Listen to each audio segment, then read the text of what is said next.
November 11 என் பையன் பிறந்தநாள். அன்னைக்கு ஸ்பெஷலாக எதுவுமே வீட்டில் பிளான் பண்ணவே இல்லை. என் பையனுக்கு வெளியில் ஊர் சுற்றி பார்க்கறதுனா ரொம்ப பிடிக்கும். எனக்குமே ரொம்ப பிடிக்குமா, எங்கேயாச்சும் வெளியில் கூப்பிட்டு போங்களேன்னு எங்கள் அத்தான்ட்ட சொல்லிகிட்டே இருந்தேன். சரி போகலான்னு சொல்லியிருந்தாங்க.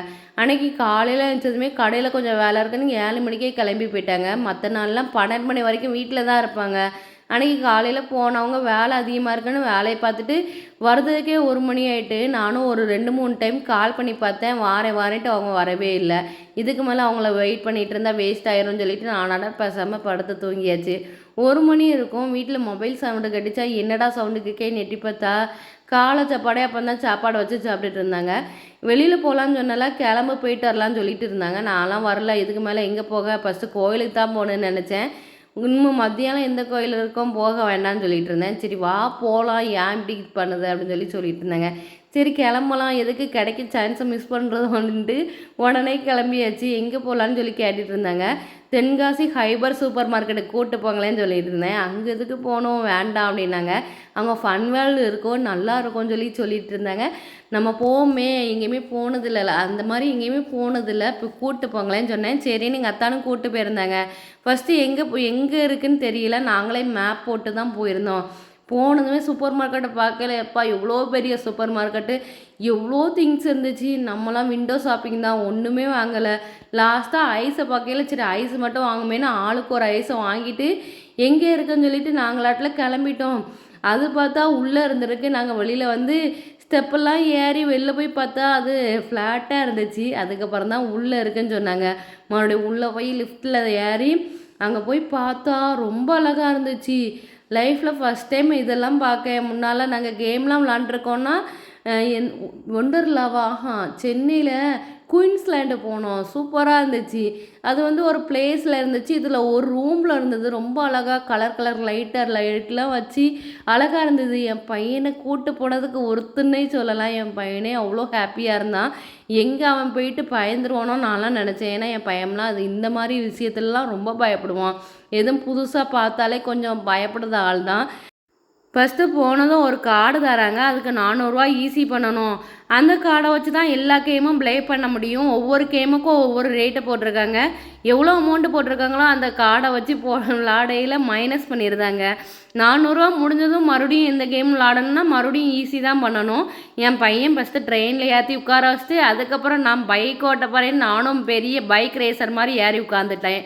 ரியல் லைஃப்பில் தான் ஒழுங்காக ஓட்ட தெரில, கேம் மூலயமா இப்படி ஓட்டித்தாலுமே பைக்கே ஓட்ட தெரியாது. அது ரோட்டில் ஓட்டினா கூட ஒழுங்காக ஓட்ட மாட்டேன். இந்த மாதிரி கேமில் எப்படி ஓட்டுவேன், ஃபுல்லாக அங்கிட்டும் இடிச்சு தான் போச்சு. கேமில் பைக் ஓட்டுறது ரொம்ப ஜாலியாக இருந்துச்சு. அங்கே இங்கேயும் சாச்சு ஓட்டினோமா, அது நேரவே போகலை. அங்கிட்டு முட்டுது இல்லைன்னா இங்கிட்டு முட்டுது, எப்படியோ ஒரு வழியாக ஓட்டி முடிச்சிட்டேன். அது முடிஞ்சதும் அதுக்கப்புறம் ரோலர் கோஸ்ட்டுன்னு சொல்லி கண்ணில் மாட்டி விட்டாங்க.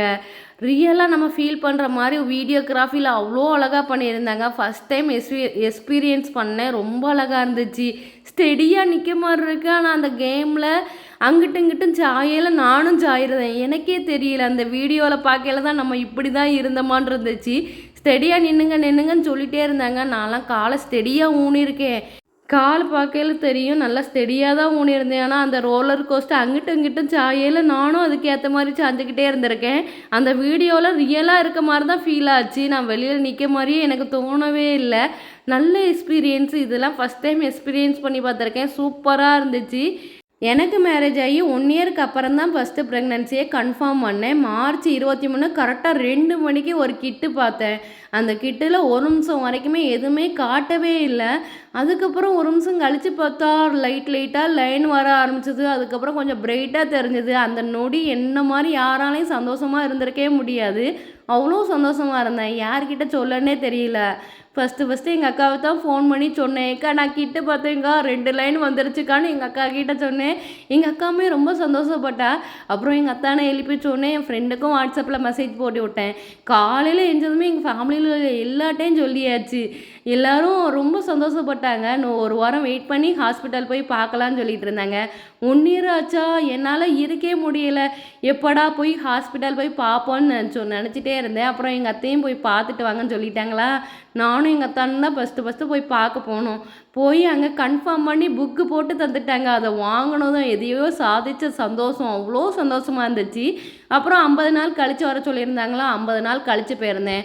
ஃபஸ்ட்டு ஸ்கேன் பார்த்ததில் ஃபஸ்ட்டு ப்ரெக்னெண்ட்டாக இருக்கும்னு கன்ஃபார்ம் பண்ணி அந்த புக்கில் எழுதி தந்தாங்க பார்த்தீங்களா, அதை பார்த்து என்னால் இருக்கவே முடியலை. வந்ததும் எல்லாருக்கிட்டையும் காமிச்சேன். நானும் ஒரு 1000 ஆட்டியாச்சும் அதை ஓப்பன் பண்ணி பார்த்துட்டே இருந்தேன். அவ்வளோ சந்தோஷமாக இருந்துச்சு. ஃபஸ்ட்டு வாமிட்டிங் ஒரு 55 நாளில் ஸ்டார்ட் ஆச்சு. என்னோடய ஃபேஸுமே ரொம்ப டேன் ஆகி மூஞ்சி பூரா பரவல்லி தட்டிடுச்சு. எல்லோரும் கேட்க ஆரம்பிச்சிட்டாங்க, என்ன மூஞ்சிலாம் இப்படி இருக்குன்னு. பாய் பேபியாக இருக்கும், அதனால தான் இப்படி இருக்குன்னு சொல்லிகிட்டே இருந்தேன். அதே மாதிரி எனக்கும் பாய் பேபி தான். அந்த வாமிட்டிங் மட்டும் நிற்கவே இல்லை. 3 மாதத்துக்கு அப்புறம் ரொம்ப அதிகமாயிட்டு. 3 நாள் ட்ரிப்ஸ் போட்டதுக்கப்புறம் தான் சரியாயிடுச்சு. அதுக்கப்புறம் ஒரு நாளைக்கு ஒரு டைம் இருக்கும், இல்லைனா 3 டைம் 5 டைம் 10 டைம் கூட இருக்கும். அவ்வளோ வாமிட்டிங் இருந்துச்சு. டெலிவரி வரைக்குமே அந்த வாமிட்டிங் நிற்கவே இல்லை. ஒவ்வொரு மாதமும் செக்கப் போகிறது, அந்த செக்கப் முடிச்சிட்ட வரையும் அந்த ரிப்போர்ட்டை வாங்கி பார்க்குறது, அப்படி ஒவ்வொரு நாளாக போயிட்டு இருந்தது. ரொம்ப எக்ஸைட்மெண்ட்டாக வெயிட் பண்ணிகிட்டு இருந்தேன். கரெக்டாக 8வது மாதம் முடிஞ்சு 9வது மாதம் பிறந்தது தான். எனக்கு கோல்டு வந்துடுச்சு, ஃபீவர்னு எல்லாம் மாற்றி வந்துகிட்டே இருந்தது. ஹாஸ்பிட்டல்லையும் டேப்லெட்லாம் தர முடியாதுன்னு சொல்லிட்டாங்க. வேறு வழி இல்லாமல் வீட்டில் தான் எதையாச்சும் பண்ணி ஆவி பிடிக்கிறது, எதையாச்சும் பண்ணுறதுன்னு பண்ணி எப்படியோ ஒவ்வொரு நாளாக கடத்திட்டேன். லாஸ்ட்டு ஸ்கேன் பார்த்தா வாட்டர் லெவல் கம்மியாக இருக்குன்னு சொல்லிட்டு இருந்தாங்க. அந்த டைமில் மழை வர அதிகமாக இருந்ததுனால தண்ணி எதுவுமே குடிக்காமல் விட்டுட்டேன். தண்ணி லெவலே இல்லைன்னு சொல்லிட்டாங்க. எனக்கு பயமாயிட்டு மறுபடியும் ஒரு பொடி கொடுத்தாங்க. அதை குடித்ததுக்கப்புறம் வாட்டர் லெவல் நல்லா வந்துருச்சு. அதுக்கப்புறம் நார்மல் டெலிவரி பண்ணணும், ஊசி போட்டு விடலான்னு ஊசி போட்டு விட்டுட்டாங்க. அதுக்கப்புறம் 2 நாள் கழித்து அட்மிட்டு ஆக சொன்னாங்க. அதே மாதிரி நவம்பர் 10 அட்மிட் ஆயாச்சு.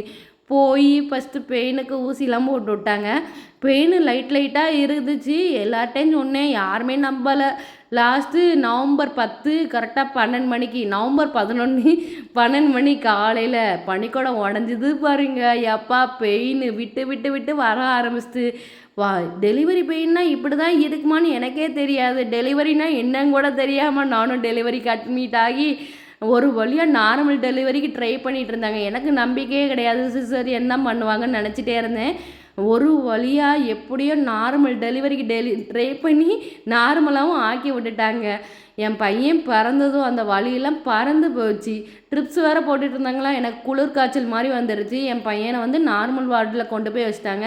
எனக்கு மட்டும் டெலிவரி வார்டிலேருந்து கூடவே மாட்டேன்னு சொன்னாங்க. அப்புறம் எப்படியோ அழுது அடம் பிடிச்சி நார்மல் வார்டுக்கு கூப்பிட்டு போய் சொல்லி அதுக்கப்புறம் ட்ரிப்ஸ் எல்லாம் ஏற்றி முடித்ததும் என் பையனை கையில் வாங்கி பார்த்த சந்தோஷம் இருக்குது, வார்த்தையால் சொல்ல முடியாது. அவன் இல்லைன்னா நான் அந்த லெவலில் இருந்திருக்கே மாட்டேன். டெலிவரி டைமில் எங்கள் அக்காவும் எங்கள் அப்பாவும் ரொம்ப சப்போர்ட்டாக இருந்தாங்க. டெலிவரி பெயின் வந்ததுமே நான் அழுத பார்த்துட்டு எங்கள் அக்காவுக்கும் எங்கள் அப்பாவுக்கும் கண் கலங்கிருச்சு. நான் எங்கெல்லாம் போகிறேன்னா என் பின்னாடியே எங்கள் அக்காவும் வந்தால் எங்கள் அப்பாவும் என்னையே தான் பார்த்துட்டு இருந்தாங்க. ஒரு நிமிஷம் என் 2 பேருமே உட்கார கூட இல்லை, என் பின்னாடியே தான் சுற்றிட்டு இருந்தாங்க. அதெல்லாம் மறக்கவே முடியாது. அப்புறம் ஃபஸ்ட்டு என் பையன்தான் எங்கள் ஃபேமிலியிலேயே. எங்கள் அப்பாவுக்கு அவனை பார்த்ததும் அவ்வளோ சந்தோஷமாக இருந்துச்சு. எங்கள் அக்காவுமே அவனை பார்த்துக்கிட்ட விதம் இருக்கே, எப்பா 40 நாளும் கையில் எடுத்து வச்சவா இறக்கவே மாட்டோம், அவனே தான் பார்த்துட்டே இருப்பா. வீட்டு வேலையை முடிச்சுட்டு அவனை தான் தூக்கி வச்சுட்டே இருப்பா. அவ்வளோ பாசமாக பார்த்துக்கிட்டா. இந்த நாள் வந்து லைஃப்பில் மறக்கவே முடியாது.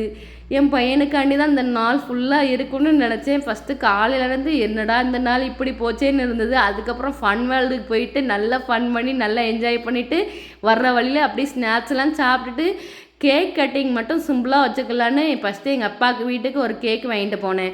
அங்கே போனதும் என் தம்பி, என் கவுசு, அப்புறம் என் தம்பி பையன், அப்பா எல்லோரும் சேர்ந்து நின்று ஒரு கேக் மட்டும் வெட்டிட்டு அப்புறம் எங்கள் மாமனார் வீட்டுக்கு போய் அங்கேயும் ஒரு கேக் கட் பண்ணிவிட்டு அந்த நாளை நல்லபடியாக முடிச்சாச்சு. வீடியோ பிடிச்சா லைக் பண்ணுங்கள், ஷேர் பண்ணுங்கள், மறக்காமல் கமெண்ட் பண்ணிவிட்டு போங்க. சப்ஸ்கிரைப் பண்ணி